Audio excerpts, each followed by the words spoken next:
my name is Chase Folkstead, and my TED Talk today will be about type 1 diabetics and what they have to deal with. Diabetes. What's the first thing that comes to your mind when you hear that word? Most likely your mind will wander to the idea of someone who may be unhealthy with their diet, or maybe somebody who doesn't exercise enough. Diabetes is a somewhat common disease we have all heard of. Most of us have a family member or friend who deals with it on a daily basis, but that word holds so much more weight than it is treated with.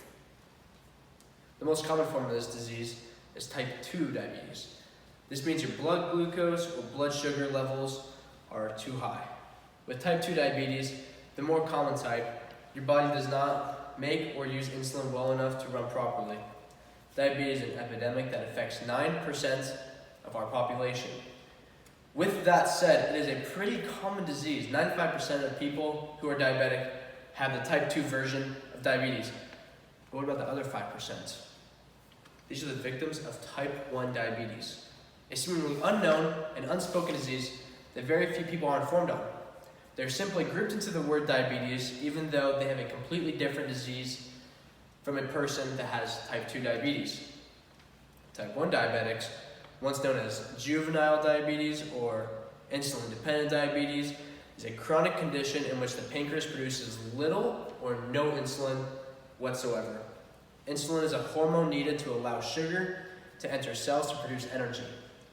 Type 1 diabetics have no access to a cure, and the fact that they have this disease is not their fault. It is an autoimmune disease that is incurable and greatly affects day-to-day life. A type 2 diabetic can aid some of their symptoms with exercise and diet because their pancreas is somewhat still functioning, while a type 1 diabetic does not have a functioning pancreas whatsoever.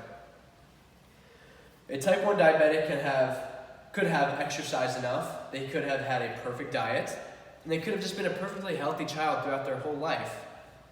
They still would have developed this rare condition that is completely misinterpreted by the general public every single day because of the single word, diabetes. Personally, my only sister has to cope with this every single day. It may not seem like a big deal, and it may seem like it doesn't affect people very much who have type 1 diabetes.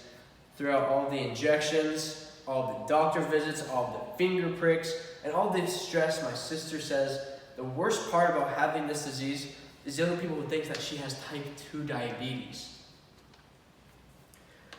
Someone who has this disease is already under an immense amount of pressure. The constant fear of having a seizure or going into a coma if something goes wrong is already enough pressure. But imagine trying to deal with this as you're a child. Their childhood can be sometimes greatly affected by this because they have to mature and start taking extreme responsibilities at such a young age.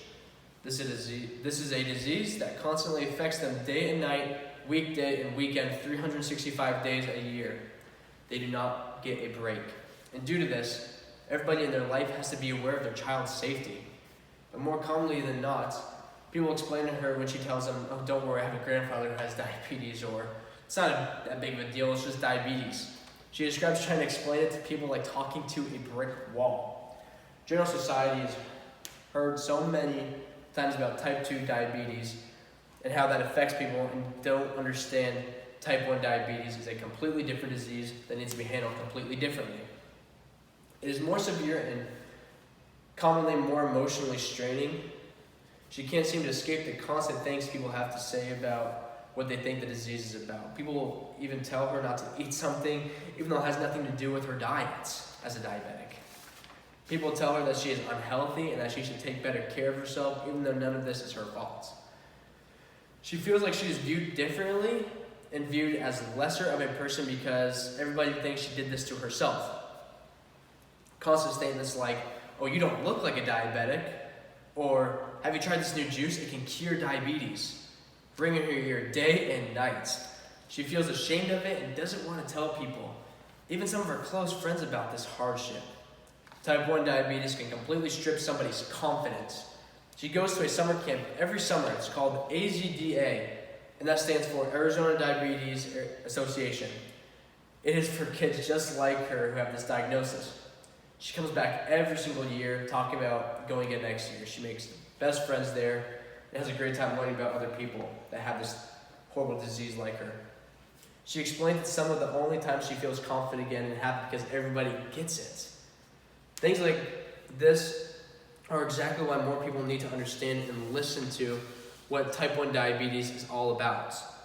My sister shouldn't feel the need to tuck in her tubing or wear shirts that cover her sites every day just because of a single word, diabetes. The only thing she should have to worry about day to day with this disease is her blood sugars and responsibilities, not ignorance and misconceptions from people she sees every single day. There should be no shame for her. She should be proud because she is strong and amazing for everything she does. This isn't an issue that can be just left alone and dealt with later on. Changes need to be made now. There needs to be more awareness. There needs to be more people willing to listen. There needs to be more compassion and love for all the people that have to deal with this every single day, especially at such a young age. Although it is very rare and very unspoken about, people need to open up their hearts and understand how their comments and misconceptions affect their children every single day. I want my sister and every single child with type 1 diabetes to be viewed as a person with diabetes and not a diabetic person. It is not anybody's job but themselves and their families to make comments on their health. It is not anybody else's job to tell them what they can and cannot eat. And it is definitely not anybody else's job to tell them what disease they do and do not have. Stop the misconceptions, stop the comments, and open your hearts. Open up your minds and spread awareness. My name is Chase Folkstead, and thank you for listening to my TED Talk.